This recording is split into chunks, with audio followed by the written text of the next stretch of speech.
So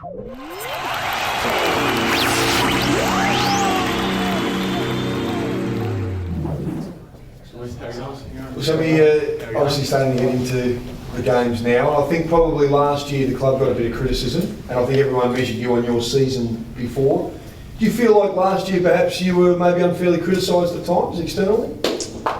I think definitely coming off the year I had in 2012, you're always going to be judged on those standards and sort of the heights you hit. So I think at times I did cop a fair bit of criticism. I was pretty proud of the way I finished the year off. I thought I really tried to grind something out of it rather than just let it go to nothing sort of thing. So I was actually pretty happy with the way I finished the year off. I was still third in league in hit-outs and hit-outs to advantage. So, but when you have a great year before, everything's judged upon that. Tough year for the club, and I suppose individually with people putting stuff on you. What do you take from that you've put into pre-season to help you for 2014? Is there anything?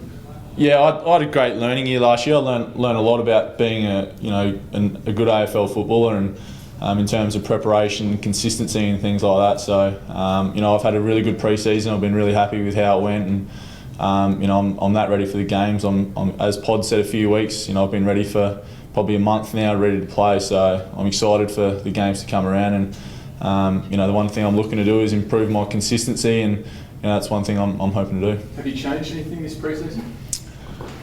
Yeah, I've probably. What about yourself? Yeah, I've lightened up a little bit, probably 3 or 4 kilos lighter. So obviously the game's getting quicker and quicker now, so you sort of have to have that capacity to be able to run. That's one thing I'm excited about, to see whether I've hit the right balance of slimming up but not giving away too much strength. So that's probably been one of my main focuses, and just things I've been working on for numerous years. Things like my contested marking and following up and things like that. Have you noticed that weight already? with your running and in that cup on the week last week? Yeah, I sort of I played a quarter and a half, and then I got subbed, and then I came back on in the third quarter, and I felt pretty good in that third quarter, but sort of at the moment sort of hard to see whether that was from sitting on the bench for half a quarter or whether it was the improved fitness. So. By the end of the pre-season, I was putting out some, personally some pretty good numbers. So that's one thing I'm really excited for and looking forward to playing a full game. You expect to rest up forward a bit more, obviously working on that contested marking? Yeah, I am. Joshua Jenkins back from his broken leg. Sean McKern's had a great pre-season. Pods has come in, and obviously getting Taylor Walker back. We'll have a bit more height up the forward line. I think the last 6 rounds, I think it was me, and then Otto was the next tallest at 192. So I'm excited to get some other taller blokes back, and if I could play around that 75 sort of to 80% in the ruck, I'd be happy, and then a little bit up forward as well. So we'll get that balance right, hopefully leading into the Geelong game. Do you think the club's better placed this season to make a better finals run? Yeah, I think so. Obviously we've improved a lot over pre-season on things that we didn't do the year before. So everyone's fit, and our game knowledge has improved lots. It's something we put a lot of time into as well, and our forward line looks really dangerous now. I think we were either first or second in something inside 50s last year. So we'll be able to get the ball in there, but we weren't able to have the effectiveness. So. That's one thing we've definitely improved on, in the cohesion with Pods and Eddie, and then when Tex comes back as well. A lot of the guys have talked about the impact that Eddie Betts has had on the club. You've played with him, so are you surprised, or has he even got another level to what you expect? Nah, it doesn't surprise me at all. When I spoke to Nobes, when they were talking to Eddie and things like that, I said, he's going to be great, not just on field but also off field. I don't know if you guys have spoken to him too much, but he's got a real vibrancy about him, and you just sort of naturally just draw to him because he's obviously really upbeat and pretty similar to the way he plays. So obviously he's kicking 5 goals in the first game. It's hard to keep improving from there. So, but I think he's going to be super important from us, and it's not going to be his offensive output all the time. I think defensively, he's going to be huge for us as well. You already tried to stand on someone's head in that first game as well. Did it lift the team to have a guy just like say with so much energy and just such an excitement? It does.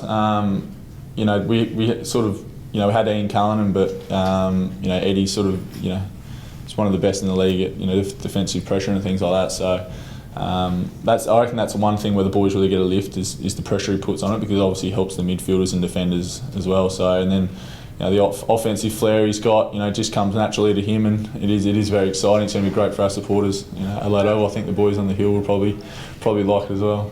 Do you think Eddie's footy's sort of improving with some real tall targets in the Crows forward line as well? Because at Carlton there probably weren't those real key forward targets. No, obviously, at Carlton, not having that sort of genuine key forward. Obviously, Jared Waite's more of a lead-up player as well, so I think he's pretty excited about being able to feed off Pods and Jenkins and McKernan and Walker and these sort of blokes as well. So, I don't think there'll be as much pressure on him to sort of lead the attack. He can sort of just play his role and do what he does best, and that's crumbing and playing staying footy.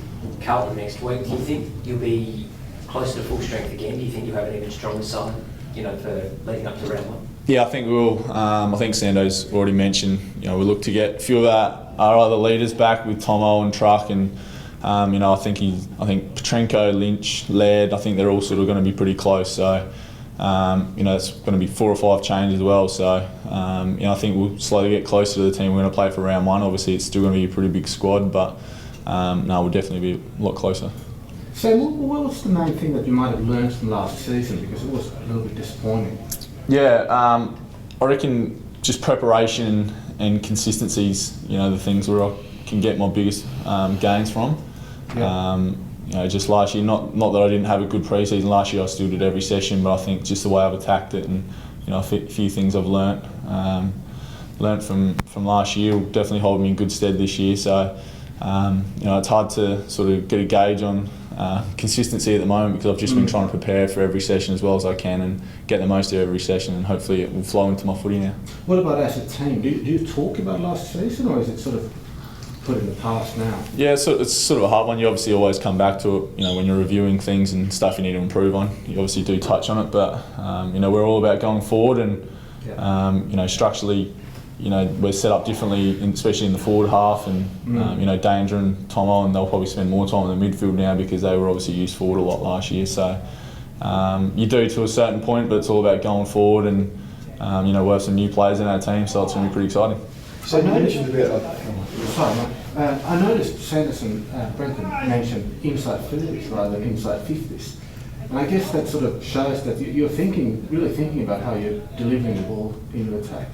Yeah, it is. It's obviously, one of our big KPIs is getting the ball in deep and just, giving our forwards a chance one-on-one and, feed, so Eddie and Porps and those blokes can feed off the bigger fellas. So, so it's obviously something that's pretty important for our game plan. So you talked about losing a little bit of weight and that sort of thing. Is that something you picked up yourself that you thought you needed to combat, Cox, Nat Nui and so forth? Or was that driven from the club given the nature of the way the game's changing a bit?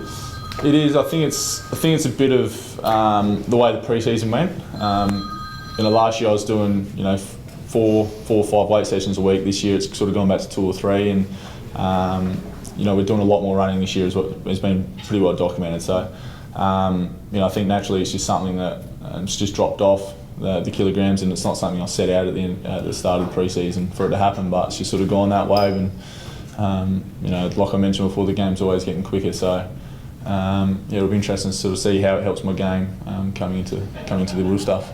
Just with the Crows almost securing their own licence from the SANFL, do the players take much notice of that? Does it sort of, do you guys look at that much? Nah, not really. Sort of just let the admin and Triggy and Chappie and that do their sort of thing, and we'll just focus on playing games.